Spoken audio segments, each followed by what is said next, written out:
Welcome to stage 2 of the Tour of Oman, 139 kilometers from Bustan to Quriyat. With no categorised climbs and a pan-flat finish, on paper it looked like another bunch sprint, but with a headwind blowing on the finish, it was up to the lead-out men to ensure their leaders stayed well protected. A minute's silence was held on the start line in memory of Kristoff.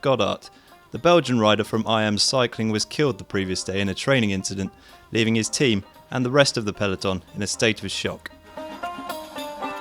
Preben van Hecke of Topsport Vlaanderen, a former teammate of Goddard, made the early breakaway for a second day running. He brought Paolo Colonna of Bardiani CSF and Aldo Ilicic of United Healthcare along for the ride this time, with the pro-continental teams eager to get a bit of time in the spotlight.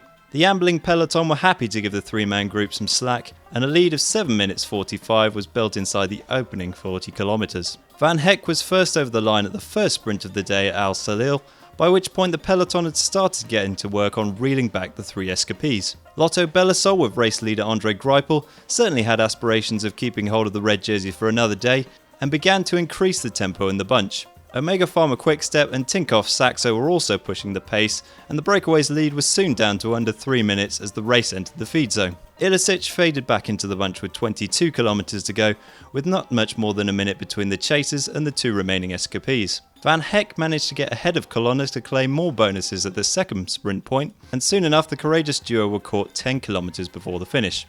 Under the Flamme Rouge, and a bunch sprint was on the cards.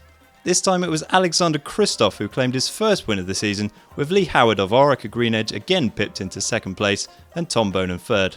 Here are the full results then from Pro Cycling Stats.